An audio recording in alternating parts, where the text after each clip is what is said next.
베드로전서는 우리 그리스도교 초기 그리스도교 공동체가 로마 사회에서 아주 극심한 박해를 받고 있을 때 기록된 전해진 서신입니다. 그 박해 상황 가운데서 그리스도교의 근본 도리가 무엇이며 그 근본 도리를 지키는 사람들이 어떤 삶의 자세로 살아야 할 것인가를 일깨워주고 있고, 진정한 그리스도인으로서 희망을 지니고 살아가야 한다 하는 것이 오늘 베드로 전서의 요체입니다. 오늘 우리가 함께 읽은 이 본문 말씀은 가장 기본적인 인사말 1, 2절을 제외하고는 사실상 이 서신의 첫머리로서 그리스도인이 시련을 겪는 가운데서도 산소망, 살아있는 꿈을 안고 살아갈 수 있는 그 근거가 무엇인지 분명하게 말씀해 주고 있습니다. 말씀의 첫머리는 예수 그리스도 안에서 온전히 당신의 뜻을 드러내신 하나님을 찬양합니다.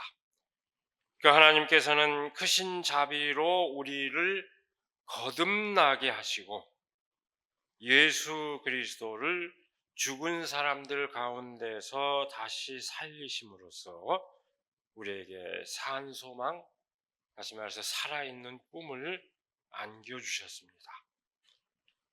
그리스도인이 시련 가운데서도 살아있는 희망을 간직하게 된 것은 하나님께서 그리스도인을 거듭나게 하시고 예수 그리스도를 죽은 사람 가운데서 살리셨기 때문입니다.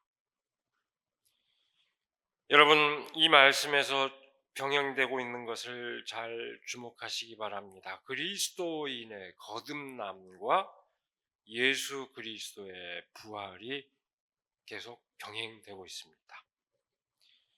그리스도인의 거듭남은 예수 그리스도의 그 부활에 상응하는 구체적 표징이라는 것을 뜻합니다.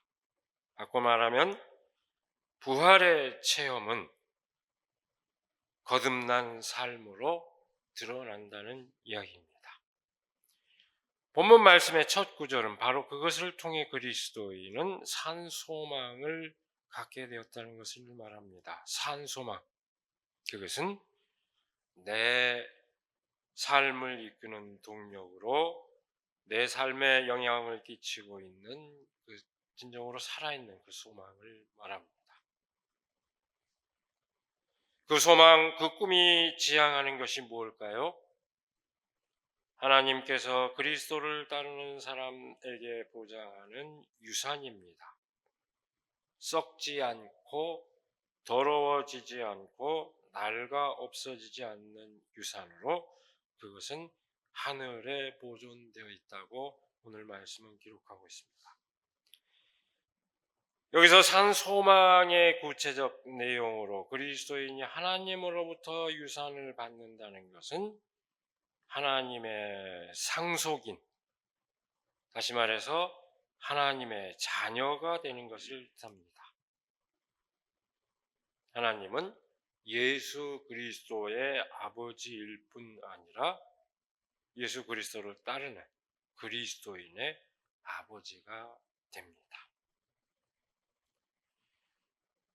그리스도의 부활과 그리스도인의 거듭남이 상응하는 것과 같이 그리스도인은 예수 그리스도를 통하여 하나님의 자녀가 된다. 그런 얘기입니다.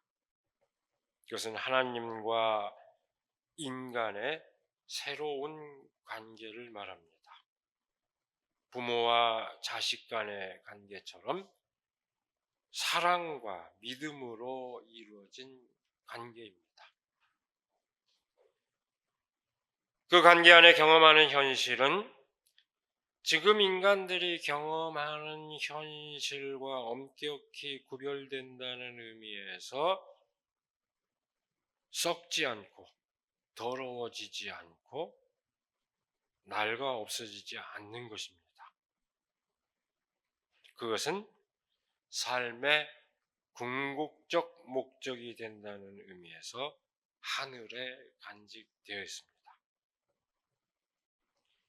그 유산 곧 산 소망의 궁극적인 실체가 하늘에 보존되어 있다는 의미에서 그것은 지금 당장 현실에서 확연하게 드러나지 않은 것일 수 있습니다. 또한 아직 뚜렷하게 경험되지 않은 것일 수 있습니다. 현실은 여전히 시련으로 가득 차 있습니다. 지금은 당장 하나님께서 주시겠다고 한 유산을 손에 쥔 상황이 아닙니다. 하나님께서는 여러분의 믿음을 보시고 그의 능력으로 여러분을 보호해 주시며 마지막 때에 나타나기로 되어 있는 구원을 얻게 해 주십니다. 그러므로 여러분이 지금 잠시 동안 여러 가지 시련 속에서 어쩔 수 없이 슬픔을 당하게 되었다 하더라도 기뻐하십시오. 오늘 말씀은 그렇게 얘기하고 있습니다. 이 말씀은 지금 당장은 시련을 겪고 있고 그렇게 슬퍼할 수밖에 없지만 그렇다고 해서 그리스도인의 소망 자체가 포기될 수 있는 것은 아니라는 것을 말합니다.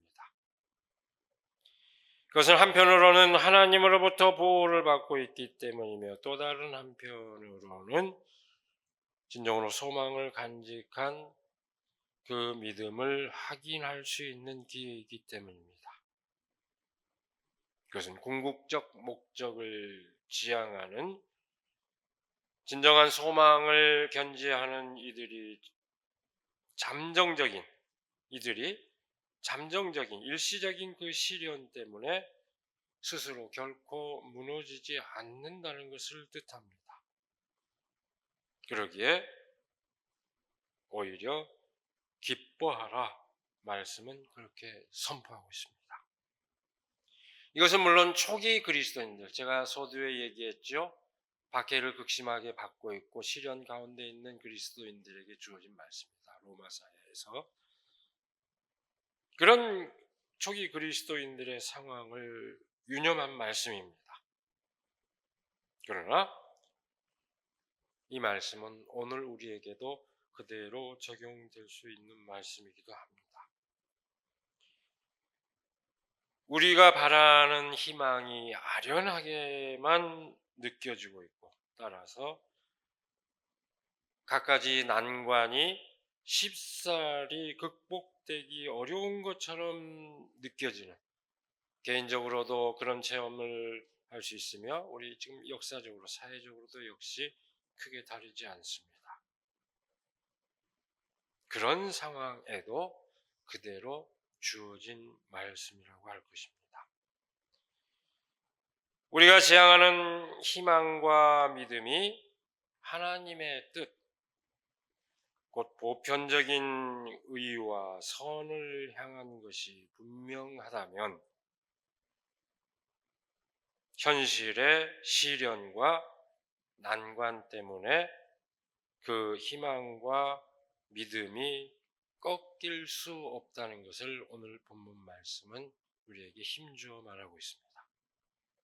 오히려 시련과 난관 때문에 그 희망과 믿음의 진가가 더욱 드러나지 않느냐. 이렇기 때문에 이 믿음이 필요한 것이라고 오늘 말씀은 얘기하고 있는 것입니다.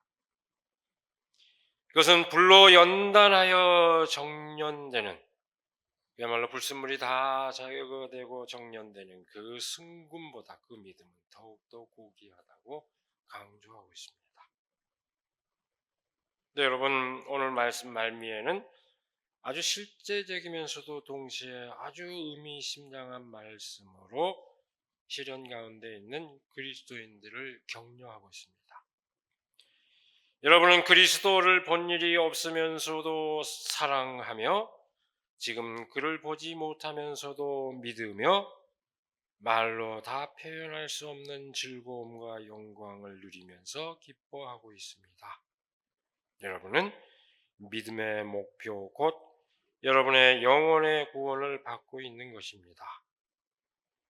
여러분, 이 말씀은 초대 교회, 초기 교회 그리스도인들의 상황을 아주 잘 묘사해 준 말씀입니다. 잘 드러내 줍니다. 여러분 기억하실 겁니다. 요한복음은 부활하신 예수님과 제자 도마가 만나는 장면 끄트머리에 이런 말을 전합니다. 너는 나를 보았기 때문에 믿느냐? 나를 보지 않고도 믿는 사람은 복이 있다. 흔히 이 말씀을 교회 역사에서는 도마에 대한 질책으로 그렇게 질책의 의미를 지니는 것으로 오해되어 왔지만 사실은 그렇지 않습니다. 나를 보고 믿는 사람은 복이 있다. 그러나 보지 않고도 믿는 사람은 더 복이 있다. 그런 의미입니다. 그런 의미를 지닙니다. 이것은 실제로 예수님과 함께 삶을 살았던 세대가 다 사라진 상황 가운데서 기록된 그 정황, 기록된 그 복음서의 정황을 나타냅니다. 이미 요한복음서가 기록된 이후에 즈음은 예수님과 직접 삶을 함께 나눴던 세대가 사라진 상황입니다. 오늘 우리가 읽은 이 베드로전서는 그보다 더 늦은 시기를 반영하고 있습니다. 그러니까 그리스도인 공동체에 예수님과 직접 삶을 공유했던 사람이 하나도 없는 그런 상황입니다. 그런데도 직접 예수님을 본 사람이 없습니다. 그런데도 바로 그 예수님 때문에 그리스도인들이 시련을 겪고 있습니다. 예수를 따른다는 것 때문에 세상으로부터 박해를 겪습니다. 더 정확하게 말하면 예수 그리스도의 삶과 죽음 가운데 나타난 하나님의 뜻, 그리고 그것이 인도하는 구원의 현실에 대한 그 믿음과 소망 때문에 그리스도인들이 시련을 겪는 상황입니다. 당시 세대에 영합했으면 겪지 않을 시련입니다. 황제 숭배를 따르고 로마의 법질서를 잘 지키는 관습을 따르면 전혀 겪지 않아도 되는 일이지만 그런 것이 아닌 전혀 다른 삶을, 어떤 권력에 맹종하는 삶이 아니라 사랑을 나누는 삶을 살았기 때문에 겪는 그런 시련이었습니다. 여러분은 그리스도를 본 일이 없으면서도 사랑하며 지금 그를 보지 못하면서도 믿으며 말로 다 표현할 수 없는 즐거움과 영광을 누리면서 기뻐하고 있습니다. 이 말씀은 우선 1차적으로 격려와 축복의 선언인 것은 맞습니다. 그러나 단순한 격려의 선언이나 단순한 축복의 선언이 아닙니다. 이 선언은 당시 그리스도인의 실존 그 자체를 확인해주는 그런 말씀이기도 합니다. 본 적도 없는 예수 그리스도를 흠모하고 그분이 걸었던 사랑의 삶을 지금 살며 마침내 그분이 실천했던 그 사랑의 삶이 인간을 구원한다는 것을 믿으며 살아있는 참 소망을 간직하는 가운데 기쁨을 누리고 있는 그리스도인의 실전. 우리도 정말로 그 믿음을 갖고 있다면 우리 역시 똑같은 처지에 있습니다. 그 자체에 대한 확언입니다. 오늘 본문 말씀이 서두에서 말하는 산소망, 그것은 막연한 어떤 것이 아니고 그리스도인의 삶 가운데서 생생하게 살아있는 살아서 영향을 끼치고 있습니다. 그야말로 삶의 원동력으로 살아있는 그런 꿈입니다. 우리의 삶 자체로 움직이는 초기 그리스도인들의 그 삶 자체로 움직이는 그 믿음입니다. 본 적도 없는 예수 그리스도를 사랑하며 믿으며 기쁨을 누리는 삶이 바로 그리스도인의 삶입니다. 그것은 과거의 역사적 실제로서 예수 그리스도의 삶을 보지 못했다는 것만을 뜻하지 않습니다. 다가올 미래에 성취될 소망 역시 아직 경험하지 못했다는 것을 뜻하기도 합니다. 그런데도 그것을 이미 살고 있고 기쁨을 누리고 있다는 것입니다. 오늘 본문 말씀은 말미에 그렇게 믿는 대로 구원을 누리게 되어 있다는 것을 된다는 것을 강조합니다. 여러분은 믿음의 목표 곧 여러분의 영혼의 구원을 받고 있는 것입니다. 여기서 영혼은 영육 이혼론에 따른 어떤 육체와 구별되는 영혼을 의미하지 않습니다. 이것은 온전한 인격체 전체를 이룰 때 사용되는 그런 말이기도 합니다. 온전한 그 인격. 그야말로 사랑하며 믿으며 기쁨을 누리는 삶은 그 자체로 구원을 누리는 삶이라는 뜻입니다. 여러분, 아마 여러분들에게도 익숙한 경구일 겁니다. 제가 말씀 중에도 아마 여러 차례 얘기했습니다만 생각하는 대로 살지 않으면 사는 대로 생각하게 되어 있다. 잘 우리에게 익숙한 그런 경구죠. 스콧 니어링의 그 얘기에서 나오는 경구입니다.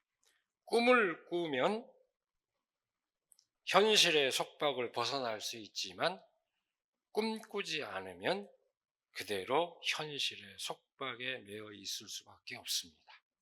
우리의 삶은 그렇습니다. 믿는 대로 살아가는 삶은 우리의 현실을 바꾸고 내 삶을 바꾸지만 질에 접어버리고 현실에 적응하는 삶은 우리에게서 사랑도 믿음도 기쁨도 앗아가 버리고 맙니다. 저는 이 시간에 지난주에 제가 여러 얘기를 하고 돌아다니지만 제 얘기를 반복하고 싶은 마음은 없고 여러 모임 가운데서 특별히 그 지난 목요일 날 팔레스타인 문제, 시온주의 해체와 팔레스타인의 해방이라는 그 주제로 모인 자리에서 함께한 팔레스타인 활동가 시마 자헤드의 이야기를 오늘 이 시간에 그대로 들려주고 싶습니다. 제가 우리 교우들 카톡방에도 그대로 올렸습니다만 잘 음미하신 분들도 계실 것이고 또 다시 음미해도 좋은 얘기여서 제가 다시 그대로 들려주고 싶습니다. 우리가 지닌 믿음이 어떤 세계를 지향해야 하는지 그 뜻을 이루기 위해서 무엇을 해야 하는지 환기해주는 그런 말씀이기 때문에 아주 품격 있고 호소력 있는 증언입니다. 이제 젊은 청년으로 이화여자 대학교에서 공부하고 있는 학생인데 어떻게 그 젊은 사람이 이렇게 정제되어 있는 언어로 자신들의 상황과 지향하는 바를 이렇게 얘기하는데 아주 저는 그 문장 자체가 아름답다고 생각했습니다. 다는 아니지만 그대로 좀 제법 긴 내용이지만 이 시간에 그대로 음미해도 좋을 것 같습니다. 오늘 이 자리에서 구원받아야 할 대상으로서가 아니라 정의와 존엄, 진실이라는 우리 모두 공유하는 가치를 말하는 한 명의 팔레스타인 여성 그리고 한 동료 인간으로서 여러분과 함께 할 수 있어 감사드립니다. 많은 기독교인들이 제가 고향이라 부르는 땅 팔레스타인에 익숙하실 것입니다. 팔레스타인은 예수님께서 걸으셨던 땅일 뿐 아니라 오늘날에도 교회의 종소리가 울려 퍼지고 기독교인, 무슬림, 유대인이 오랜 시간 함께 살아온 장소입니다. 그러나 이 거룩한 땅은 수십 년간의 불의와 강제 이주, 폭력으로 얼룩져 있습니다. 저는 무슬림 사회에서 자란 무슬림 가정의 딸이지만 제 가족은 기독교인들과도 깊은 우정을 나누었고 저 역시 그러했습니다. 저는 종교적 차이를 인간을 나누는 기준으로 삼은 적이 없습니다. 언제나 서로를 인간 그 자체로 보며 개인의 신앙이 우리를 갈라 놓아야 할 이유가 된다고 믿은 적이 없습니다. 팔레스타인 여성으로서 저는 여러분과 같은 공동체가 쉽지 않은 상황 속에서도 정의를 선택할 수 있다고 믿습니다. 제가 한국에서 목격한 놀라운 일 중 하나는 다양한 배경과 신념을 지닌 사람들이 정의를 위한 공통의 목표 아래 모이고 연대해 왔다는 점입니다. 비록 제가 기독교 신학이나 역사에 깊이 있는 지식이 있는 것은 아니지만 교회가 전 세계적으로 독특하고 강력한 도덕적 위치를 차지하고 있는 사실은 잘 알고 있습니다. 교회는 오랜 시간 동안 영적인 가치뿐만 아니라 수많은 공동체의 도덕적 상상력을 형성해 왔습니다. 바로 그렇기 때문에 불의 앞에서 교회가 침묵하거나 중립을 지키거나 혹은 방관하는 것은 그만큼 더 큰 영향을 미칠 수밖에 없습니다.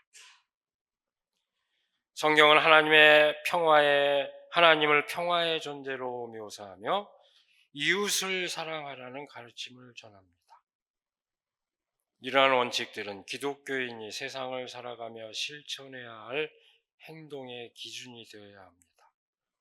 팔레스타인인들, 그 안에는 팔레스타인 기독교인들도 포함되어 있으며 모두 예수님, 무슬림 아랍어로는 예수님을 이사라고 부릅니다. 그 예언자 이사로 불리는 그 예수님의 예언자적 전통을 잇는 후손입니다. 고대 이스라엘 왕국이 팔레스타인 땅에 존재했던 시기는 역사적으로 짧았으며 약 500년 정도였습니다.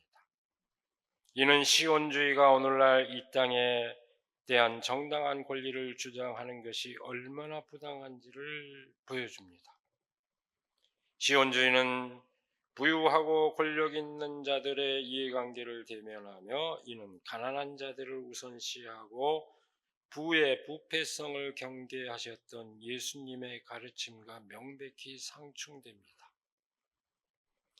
기독교는 본질적으로 억압받는 이들과의 연대를 가르칩니다. 예수님 자신도 로마 제국의 지배 아래 살았던 팔레스타인 출신 유대인이었습니다. 그분의 해방과 제국에 대한 저항 그리고 급진적인 사랑의 가르침은 중립이 아닌 행동을 요구합니다. 그렇기에 팔레스타인에 대한 연대와 저항을 지지하는 일은 예언자 이사의 예수님이죠. 예수님의 그 가르침을 진정으로 실천하는 길이라 믿습니다. 우리가 진정으로 지구 공동체라는 개념을 믿는다면 그 공동체의 일부가 고통받을 때 우리는 반드시 응답해야 합니다. 침묵은 곧 방조입니다. 팔레스타인에서는 기독교인, 무슬림, 그리고 세속적인 활동가들 모두가 점령하에서 엄청난 고통을 겪고 있습니다. 강제 이주, 폭격, 그리고 투옥에 시달리고 있습니다. 이들을 지지하는 일은 단순한 정치적 행동을 넘어선 영적인 실천이자 세계 시민으로서의 제자도라고 생각합니다. 팔레스타인과 함께하라는 이 부름은 단지 정치적인 요청이 아닙니다. 양심의 부름입니다. 정의 없는 신앙은 공허하고 연대 없는 기도는 소음일 뿐이며 치유 없는 평화는 복종에 불과하다는 것을 기억하자는 부름입니다. 어떻습니까?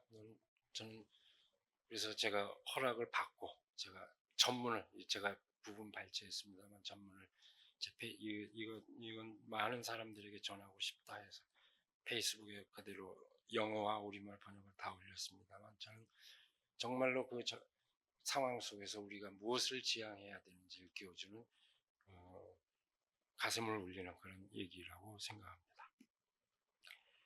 지난 주간에 고통이 있는 세계 곳곳에 위로의 복음을 전하며 정말로 선한 영향력을 많이 끼쳤던 프란치스코 교황이 선종하셨습니다. 인간의 고통 앞에서는 중립을 지킬 수 없습니다. 많은 말들이 있지만 특별히 우리 세월호 가족들 앞에서도 그 얘기를 했습니다만은 그분이 남긴 많은 그 말 가운데 하나입니다. 아주 정말 사람들에게 큰 선한 영향력을 끼친. 저는 팔레스타인 그 활동가의 증언 역시 다시 그 뜻을 환기해주는 증언이라 생각이 됐습니다. 우리 그리스도인들이 지향해야 할 믿음의 요체가 무엇인가 하는 것을 분명하게 보여주는 그런 이야기들이라고 생각합니다. 오늘 말씀은 시련 가운데서도 사랑하며 믿으며 기쁨을 누리는 삶을 역설합니다. 그것이 죽음을 딛고 일어선 예수 그리스도를 따르는 삶입니다. 우리의 삶을 여러분 결단코 다른 곳에 허비하지 않기를 바랍니다. 사랑하며 믿으며 기쁨을 누리는 삶, 부활의 삶을 온전히 누리는데 우리의 온 마음과 정성을 다 쏟기를 시간에 간절히 기원합니다. 기도하겠습니다. 우리에게 복된 날을 허락하여 주시고 이 아름다운 자연의 숨결 가운데서 그 하나님의 놀라운 사랑을 체험하고 또 하나님의 말씀을 함께 나눔으로써 우리의 삶을 가다듬게 하여 주시는 그 은혜를 감사드립니다. 이 세상은 여전히 불의가 강력한 힘을 발휘하고 많은 사람들이 진정한 삶을 누리고자 하여도 그것을 방해하는 세력이 여전히 득세를 하고 있지만 하나님께서 사랑하시는 사람들이 그 난관을 헤치고 진정으로 투명하게 하나님께서 보여주신 그 사랑을 서로 나누는 삶을 이루기 위해서 지치지 않고 나아갈 수 있도록 인도하여 주시옵소서. 혐오와 배제의 목소리 가운데 결코 우리의 의지가 퇴색하는 묻혀버리는 일이 없게 하여 주시고 진정으로 사랑하고 믿으며 기쁨을 누리는 그 삶을 향하여 나아갈 수 있도록 인도하여 주시옵소서. 우리 주 예수 그리스도의 이름으로 기도드리옵나이다.